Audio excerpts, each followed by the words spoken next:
is nearer than the nearest. No beginning, no end.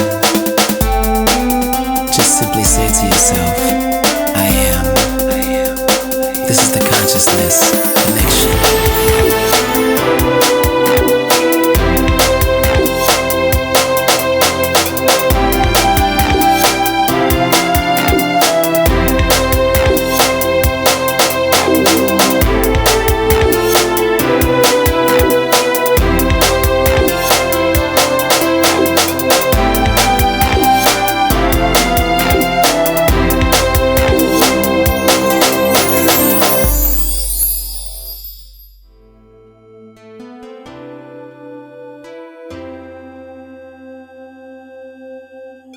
Hello everybody, I'm Tony Victory and this is the Consciousness Connection.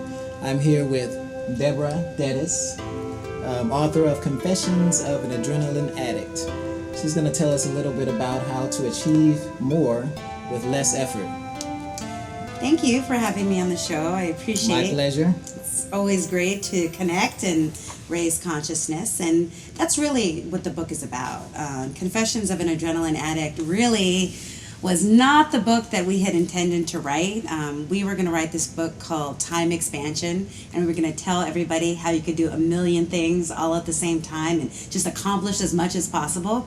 And my business partner, Adelaide Dunton, and I were walking on the beach, and we were just stressed out and overwhelmed. And we're like, there's got to be a better way to be successful in our business without compromising our health and well-being. And this book literally was downloaded to us in like a walking meditation where we were told, you know, you need to confess how you guys are crazy and running around and trying to do too much. And the principles of the book are the answered prayer to this problem, this malady that many of us have as adrenaline addicts. Yeah, I know a lot of us are addicted to doing something at all times. Yeah. Tell us a little bit about that, about your own personal experience with that. Ooh, you want me to confess, Tony? Okay. Well, yeah.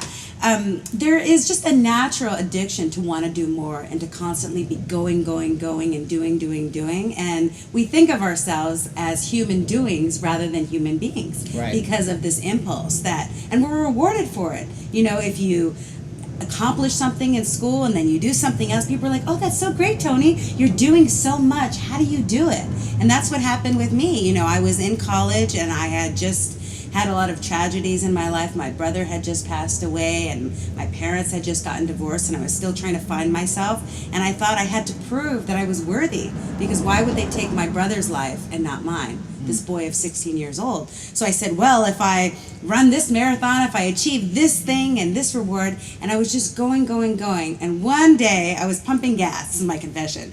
I was pumping gas, and you just can't pump gas because that's a waste of time, right? So I did the little clicky thing, and then I went to go clean my car. It was before cell phone, so I didn't get on the phone, but I was reading, and then I'm driving off in the distance, and I look, and I see the most beautiful geyser bursting in the air, and I realized that I had never unplugged the gas because I could not be still even for a moment to pump that gas. And so you end up doing more. My Colombian father says, el flojo trabaja doble, which means the lazy one does double work. And we think we're doing more, but actually we're doing less by doing so much at the same time. You know, you mentioned dealing with tragedy. Mm-hmm. I know a lot of people have a hard time dealing with unexpected events that are not quite favorable or what they want. How did you get through those trials? Actually, that I talk about that in the first chapter of the book, of The Power of Choice, because every situation that happens to us in our life, every supposed tragedy or challenge is a learning opportunity. And even my brother's death, it was like at the time I had labeled myself a victim. I was a victim, he was a victim, this was a tragedy. And what I did was I reframed the whole situation. I changed my thought in my mind that rather than calling the story a tragedy, I called it a destiny.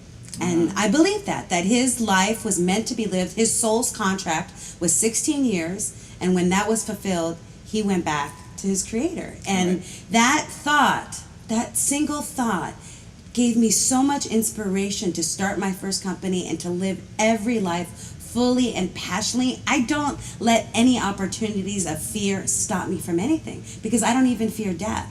I saw him the last weekend of his life because Spirit guided me to be with him. And then when I saw his body dead without the soul, I know for a fact that we're more than our bodies. I've seen it. And so now anything that happens, I am just absolutely trusting the flow that I am in the right place at the right time and on purpose. Fear, you mentioned fear.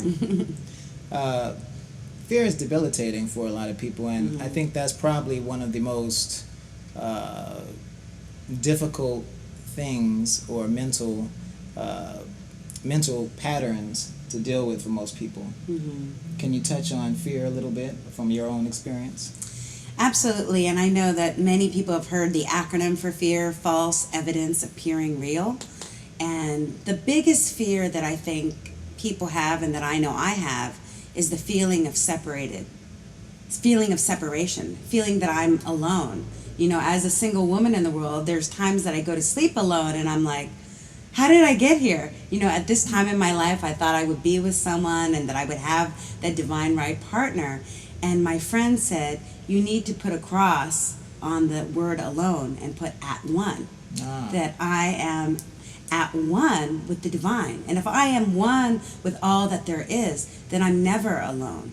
So fear really is a perception. It's a story. You know, in school we learn history, you know, his story. But in our lives, we tell ourselves these stories. And the majority of the stories we tell us are negative. And they are self-deprecating. And what we can empower ourselves to do by being conscious is to be aware, not to be critical of ourselves, because everybody does this. The most spiritual, enlightened person still oftentimes has that negative tape, that story that plays over. But we can make a choice. The first principles book is you have a choice. Don't create your life as the victim, create it as the victor. Right. Tony Victory, right?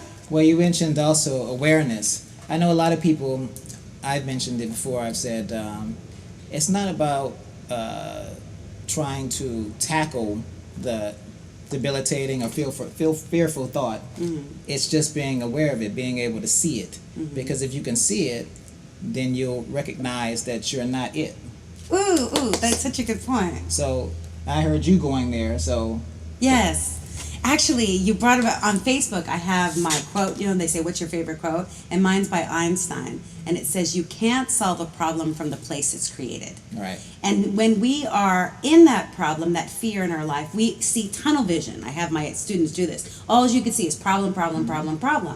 But in order to get out of it, you have to step to the place of witness consciousness, where you can see the problem, but not from the place of your body or this experience, because every circumstance, condition, challenge in our life is temporal.